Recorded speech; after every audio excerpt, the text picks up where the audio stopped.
श्री स्वामी समर्थ मंडळी. स्वामी सेवा सुरू केली की आपल्याला असं होतं की कोणती सेवा करावी, कोणत्या सेवेने स्वामी महाराज आपल्यावर प्रसन्न होतील.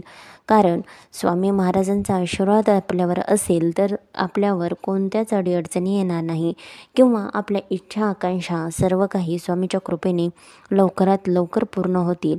यासाठी मग प्रश्न पडतो, स्वामींची कोणती सेवा करावी. स्वामींची सर्वात श्रेष्ठ अशा सेवा आहेत स्वामींचे दैनंदिन नामस्मरण, ध्यान किंवा जप. या सेवा स्वामींच्या सर्वात श्रेष्ठ आहेत. या सेवा तुम्ही कशाही करू शकता. अगदी काम करताना जरी तुम्ही स्वामींचे नामस्मरण केलं तरीही स्वामी महाराज आपल्यावर प्रसन्न होतात व स्वामीचा आशीर्वाद आपल्यावर राहतो. स्वामींच्या जपाला देखील स्वामी सेवेमध्ये खूपच महत्त्व दिलेलं आहे. दिवसातून एक माळ तरी स्वामी महाराजांचा जप आपल्याला करायचा आहे. एवढीच सेवा जरी स्वामींची तुम्ही केली तरीही स्वामी महाराज तुमच्यावर प्रसन्न होतात.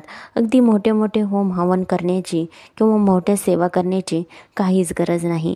वेळ असेल तर तुम्ही स्वामी महाराजांच्या मोठ्या सेवा देखील करू शकता. परंतु वेळेच्या अभावी घरात लहान मुलं असतील किंवा अन्य काही तुमच्या अडचणी असतील तर नुसते स्वामींचे नामस्मरण, जप, ध्यान आपण केले तरीही स्वामी महाराज आपल्यावर प्रसन्न होतात. स्वामी महाराजांचे ध्यान कसे करावे तर स्वामींच्या भक्तांनी, सेवकांनी रोज सकाळ संध्याकाळ आपल्याला 5 मिनिटे डोळे मिटून स्वामींचा चेहरा आपल्या डोळ्यासमोर आणायचा आहे. शांत चित्तेने बसायचं आहे. जिथे शांतता असेल त्याच ठिकाणी तुम्हाला बसायचं आहे आणि स्वामींचे ध्यान करायचे आहे. बघा तुमचे मन किती शांत होते किंवा तुमच्या मनाला किती प्रसन्न वाटते. जर तुम्ही झोपताना देखील स्वामीचे ध्यान करून झोपलात तर तुम्हाला झोप अगदी शांत येते. तुम्हाला स्वप्न वगैरे वाईट पडत नाहीत किंवा लवकरात लवकर झोप येते. स्वामींच्या ध्यानाला खूपच महत्त्व दिलेलं आहे. त्याच्यामुळे स्वामी भक्तांनी स्वामी महाराजांचे सकाळ व संध्याकाळ ध्यान नक्कीच करायचे आहे. स्वामींचे नामस्मरण आपल्याला सतत करायचे आहे. जेव्हा वेळ मिळेल तेव्हा आपल्याला मनातल्या मनात स्वामीचे नामस्मरण करायचे आहे. तुम्ही कुठेही करू शकता. अगदी तुम्ही कुठेही बसलेले असाल, तुम्ही बसमध्ये असाल, प्रवासात असाल, कुठेही तुम्ही बसलेले असाल किंवा एखादं काम करत असाल तेव्हा देखील तुम्ही स्वामीचे नामस्मरण करू शकता. कोणत्याच नियमाटी नाहीत. तुम्ही कोणत्याही वेळी कोणत्याही काळी स्वामीचे नामस्मरण करू शकता. स्वामी महाराजांचे नामस्मरण आपण जेवढे करू तेवढे आपण शुद्ध होऊ, तेवढी आपली पापातून मुक्तता होते, तेवढी आपल्या मनाला शांतता, समाधान लाभते. स्वामी महाराजांचे नामस्मरण मोठ्याने करावे हा काही नियम नाही. त्याच्यामुळे तुम्ही मनातल्या मनात स्वामींचे नामस्मरण करू शकता. अगदी कोणताही काम करताना तुम्ही श्री स्वामी समर्थ, जय जय स्वामी समर्थ हा मंत्र आपल्या मनातल्या मनात आपल्याला जपायचं आहे. हेच नामस्मरण असते स्वामींचे आणि ते तुम्ही कधीही करू शकता. नामस्मरण केल्याच्या नंतर अगदी मनाला समाधान, घरामध्ये सुख, शांती, समृद्धी प्राप्त होते. मन अगदी शांत होते. जर रात्री तुम्हाला झोप येत नसेल आणि तुम्ही स्वामी महाराजांचे नामस्मरण ध्यान करून झोपलात तर तुम्हाला झोप अगदी शांत येते व तुम्हाला रात्री झोपेमध्ये स्वप्न देखील पडत नाहीत. इतका प्रभाव स्वामी महाराजांच्या नामस्मरणाचा आहे. एका स्वामी भक्ताने रोज झोपताना स्वामी महाराजांचं ध्यान करूनच झोपायचं आहे. किमान 11 वेळा स्वामी महाराजांचं नाम घ्यायचं आहे मनातली मनात आणि नंतरच आपल्याला झोपायचं आहे. असं केल्याने आपल्याला झोप शांत लागते, समाधान वाढतं व दुसऱ्या दिवशी तुम्ही अगदी उत्साहाने दैनंदिन दिनचर्येला सुरुवात करू शकता. इतका प्रभाव स्वामींच्या नामस्मरणामध्ये आहे. त्याच्यामुळे रोज आपल्याला स्वामी महाराजांचं नामस्मरण करायचंच आहे. आता स्वामींचा जप कसा करावा. डोळे मिटून आपल्याला पद्मासनात बसायचं आहे.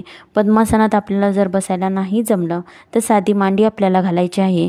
बसण्यासाठी आसन, चटई, चादर काहीही तुम्ही घेऊ शकता.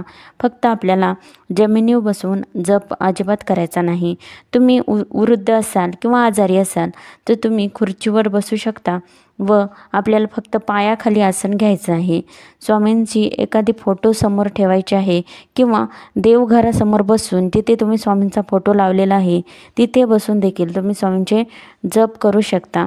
नसेल जमत तर स्वामींचा चेहरा आपल्या डोळ्यासमोर आणायचा आहे व नंतरच आपल्याला स्वामींच्या जपाची सुरुवात करायची आहे. आपल्याला पूर्णपणे जप करण्याआधी स्वामीमय व्हायचं आहे. स्वामींचा चेहरा अगदी डोळ्यामध्ये साठवायचा आहे. स्वामींचे रूप आपल्याला डोळ्यासमोरून अजिबात ढळू द्यायचं नाही. आपलं मन एका जागेवर स्थिर करायचं आहे. स्वामींशी एकरूप व्हायचं आहे व नंतरच आपल्याला स्वामी महाराजांच्या जपाची सुरुवात करायची आहे.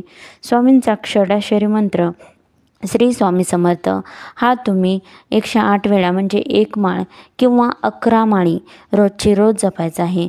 नाहीच जमलं तर किमान 11 वेळा 21 वेळा तुम्ही जपू शकता. वेळेच्या अभावी तुम्ही अगदी 11 वेळा स्वामींचे जप केला तरीही चालतं, परंतु जप आपल्याला रोजची रोज करायचाच आहे. स्वामींच्या नामस्मरणामध्ये किंवा ध्यानामध्ये किंवा जपामध्ये आपल्याला अजिबात खंड पडू द्यायचा नाही. स्वामी सेवा निरंतर करायची आहे, एका चित्तेने स्वामी सेवा करायची आहे. या सेवेमध्ये जर खंड पडला तर त्या स्वामी सेवेचा काहीच फायदा होत नाही. ती सेवा आपली स्वामी चरणावर अजिबात अर्पण होत नाही. दुसरं काही करणं शक्य नसेल तर किमान रोजची रोज स्वामींचा थोडा तरी जप आपल्याला करायचाच आहे. 1 माळ केली तरीही चालतं. नाहीच जमत तर 21 वेळा करा, 11 वेळा करा, परंतु स्वामींचं नामस्मरण जप नक्की करा, रोजची रोज करा. एवढी सेवा केली तरीही भरपूर झालं. दुसऱ्या कोणत्याच सेवा करण्याची तुम्हाला गरज पडत नाही. आता स्वामीचा जप केल्याने आपल्याला मनाला शांती लाभते, आपला आत्मविश्वास वाढतो, स्वामी भक्ताचं मन खंबीर बनतं. कोणत्याही संकटाला, अडचणींना अगदी सहज आपण सामोरे जाऊ शकतो. तसंच आपलं मन समाधानी देखील बनतं. आपण दुःख विसरून जातो आणि मन समाधानी बनलं की व्यक्ती एकदम आनंदी राहायला शिकतो, कारण समाधानातच आनंद असतो. आणि जो व्यक्ती समाधानी राहतो त्याच्या आयुष्यात कधीच दुःख येत नाही. त्याच्यामुळे समाधानी राहणं हे देखील खूप महत्त्वाचं आहे. आणि स्वामी महाराजांचं जप नामस्मरण तुम्ही रोजची रोज केलं तर तुम्ही अगदी समाधानी व्हाल. स्वामी भक्तांना चांगले आयुष्य, चांगले आरोग्य प्राप्त होईल. तसेच संकटांना सामोरे जाण्याची शक्ती देखील येते. आपला सर्वांगीण विकास देखील होतो. तसेच घरामध्ये सुख, शांती, समृद्धी देखील नांदते. घरातील व्यक्तीची प्रगती देखील होते. स्वामी सेवा केल्याने आपल्या आयुष्यामध्ये वाढ तर होतेच, परंतु घरातील आजारपणं देखील नाहीसे होतात. नित्य नियमाने जर स्वामी सेवा केली तर घरात संकट देखील येत नाहीत. आलेले संकट स्वामी महाराज वरचीवर झेलून घेतात व स्वामीचा आशीर्वाद आपल्या घरावर सदैव राहतो.